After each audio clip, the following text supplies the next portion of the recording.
Assalamualaikum warahmatullahi wabarakatuh.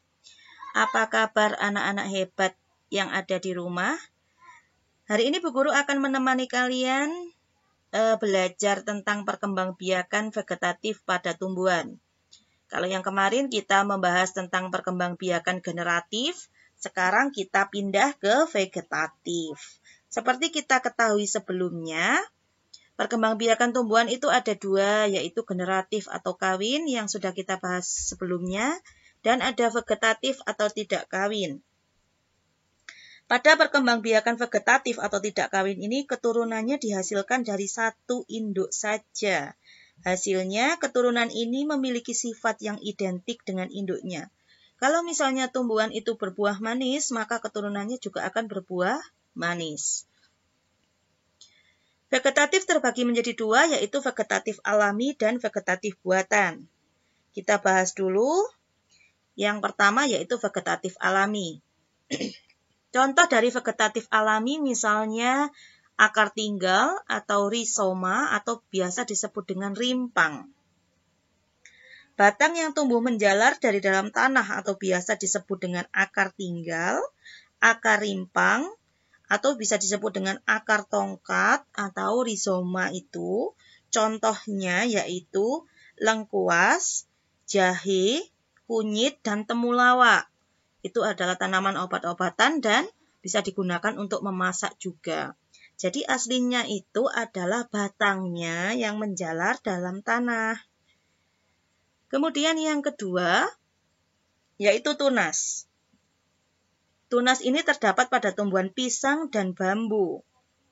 Jadi batang yang ada di dalam tanah itu dapat berkembang membentuk tunas. Seperti ini. Tunas akan tumbuh dekat dengan induknya dan tumbuh menjadi tanaman baru.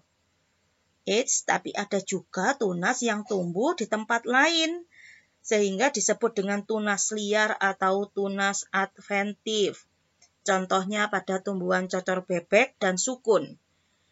Jika daun pada cocor bebek ini kamu petik, ujung daunnya pasti akan tumbuh tunas seperti ini. Jadi meskipun dijauhkan dari batangnya, dia akan tetap tumbuh karena mempunyai akar. Begitu juga dengan sukun.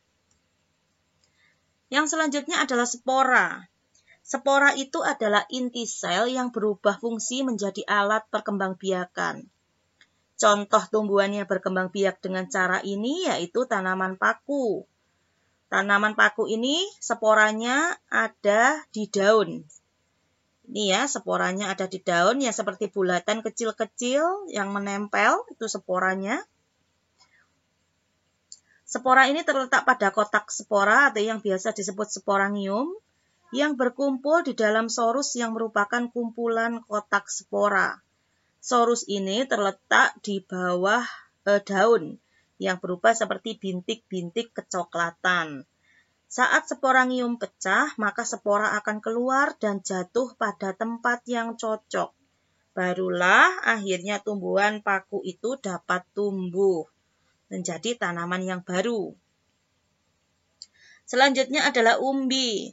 Bagian ini sebenarnya adalah cadangan makanan yang disimpan dalam batang dan akar. Jika umbi ini ditanam, maka akan dapat keluar tunas baru. Contohnya umbi batang. Umbi batang ini batang yang tumbuh di dalam tanah dan digunakan untuk menyimpan cadangan makanan dan membentuk umbi. Jika kentangnya ini ditanam kembali, maka tunas juga akan tumbuh dari kentang itu dan membentuk tanaman baru. Selain kentang, contoh lain dari umbi batang yaitu ubi jalar. Umbi yang kedua yaitu umbi akar. Umbi akar ini beralih fungsi menyimpan cadangan makanan. Perkembangbiakan jenis tanaman ini melalui tunas yang tumbuh dari bekas batangnya. Jadi kalau kalian melihat singkong, kemudian ada tunasnya di batangnya, jika batangnya dipotong, kemudian ditanam kembali, maka batangnya juga akan tumbuh menjadi singkong. Contoh lain, selain singkong, yang termasuk umbi akar yaitu wortel, bengkoang, dan bunga dahlia. Kemudian yang selanjutnya adalah umbi lapis. Nah, umbi lapis ini terdapat pada tanaman bawang merah. Umbi lapis ini adalah daun yang berlapis-lapis dan tebal sehingga membentuk seperti batang. Pada bagian dasar tumbuhan akarnya itu serabut. Di antara lapisan-lapisan umbi lapis terdapat bakal tunas. Jika umbi lapis ini ditanam, misalnya bawang merahnya kamu tanam, maka akan tumbuh tunas baru dan tumbuh menjadi tumbuhan bawang merah yang baru. Vegetatif alami selanjutnya yaitu geragi. Geragi ini banyak tumbuh dan menjalar di permukaan tanah. Tumbuhan baru akan tumbuh pada buku-bukunya dan tidak tergantung pada induknya. Jadi jika batangnya menyentuh tanah, maka batangnya ini akan tumbuh lagi dan tumbuh akar, jadi bisa dipotong. Contohnya pada pohon stroberi, pegagan, dan rumput teki. Itulah beberapa contoh vegetatif alami, di mana perkembangbiakannya tidak dibantu oleh hewan, dan tidak dibantu oleh manusia. Jadi murni dari bagian tubuh tumbuhan itu sendiri. Berkembang biak dengan tubuhnya sendiri, baik melalui akar, daun, maupun batang. Selanjutnya ke vegetatif buatan. Nah, kalau vegetatif buatan ini kebalikan dari vegetatif alami. Jadi perkembangbiakannya ini dibantu oleh manusia. Jadi kalau kalian itu vegetatif alami itu butuh waktu yang lama untuk menikmati bunga atau buahnya, tapi kalau vegetatif buatan dengan cara yang singkat, tidak sampai lama mulai kamu menanti tunas atau menanam biji, tapi kamu sudah bisa menuai buahnya dalam waktu yang singkat.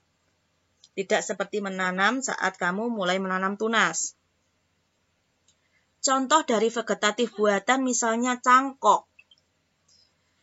Ada tata cara mencangkok. Yang pertama, siapkan dulu pohon yang mau dicangkok ya, tanamannya.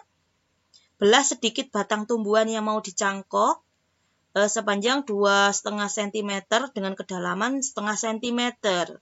Kemudian, isi bagian belahan yang sudah dicampur pupuk, bisa juga dengan media tanam seperti sabut kelapa ya. Yang ketiga, bungkus dengan plastik dan penuhi plastik dengan tanah atau media tanam. Yang keempat, ketika akarnya sudah keluar dari batang itu, jika muncul akar ya, dari batang yang sudah dibungkus tadi, potong bagian bawah batang. Setelah itu, buka plastiknya, pindahkan ke dalam tanah, tanaman baru sudah jadi. Kamu bisa mencangkok tumbuhan yang berkambium, biasanya tumbuhannya itu yang berkayu tebal ya, yang berkambium. Selanjutnya stek. Stek ini dengan cara memotong miring bagian tubuh tumbuhan atau induknya. Jadi ini juga berlaku untuk singkong, juga bisa ya di stek, tapi pindahkan potongan batang itu dalam tanah agar tumbuh akar. Kalau singkong kan jika ada tumbuh tunas di batangnya itu bisa dipotong langsung ditaruh di dalam tanah, ditanam kembali. Maka akan menjadi tumbuhan yang baru.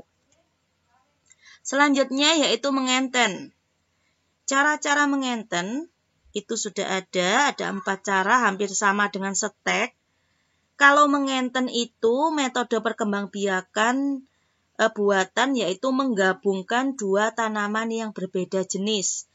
Kalau stek tadi kan hanya satu jenis ya, kemudian ditanam kembali. Intinya supaya lebih cepat tumbuh gitu ya. Kalau mengenten itu menggabungkan 2 tanaman yang berbeda jenis. Dengan bagian bawah atau akar dan pokok batang berasal dari satu tanaman. Mengenten ini bermanfaat menggabungkan sifat unggul dari 2 jenis tanaman yang berbeda. Misalnya ada varietas mangga yang memiliki akar kuat namun buahnya tidak manis. Kemudian digabungkan dengan mangga yang punya akar tidak kuat tapi buahnya manis. Dengan begitu akan muncul varietas baru yaitu akar kuat dan berbuah manis. Dengan mengenten kita akan dapat menggabungkan kedua sifat ini. Jadi mengenten itu intinya menggabungkan dua tanaman yang berbeda spesies. Kita dapat mengenten dengan bagian bawah dari kentang, kemudian bagian atas tomat. Hasilnya, jika kalian menggabungkan kentang dengan tomat, maka bagian bawahnya umbi kentang, bagian atasnya buah tomat. Caranya dengan memotong bagian batang tumbuhan itu, kemudian potong juga bagian tanaman dari tumbuhan yang kedua. Setelah itu sambungkan bagian tumbuhan yang satu dan tumbuhan yang dua dan ikat batang tersebut sampai menyatu, tidak boleh dilepas sampai yang bagian atas tumbuh sempurna. Itu adalah mengenten. Yang terakhir adalah menempel atau okulasi. Menempel ini sebutan lainnya itu okulasi ya.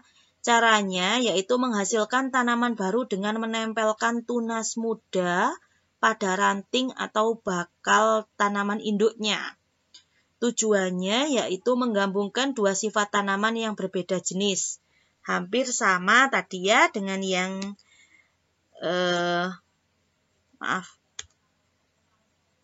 hampir sama dengan ini. Kalau ini bukan tunas tapi memang pohonnya ya. Sudah berbentuk pohonnya. Tapi kalau okulasi, tunasnya dari tumbuhan yang kedua ditempelkan ke induk. Tujuannya itu sama, menggabungkan dua sifat tanaman yang berbeda. Kemudian contohnya bisa di jeruk nipis, kakao, kemudian belimbing, alpukat, dan lain sebagainya. Itu adalah contoh dari vegetatif alami dan buatan. Sekarang anak-anak tugasnya akan membuat peta konsep tentang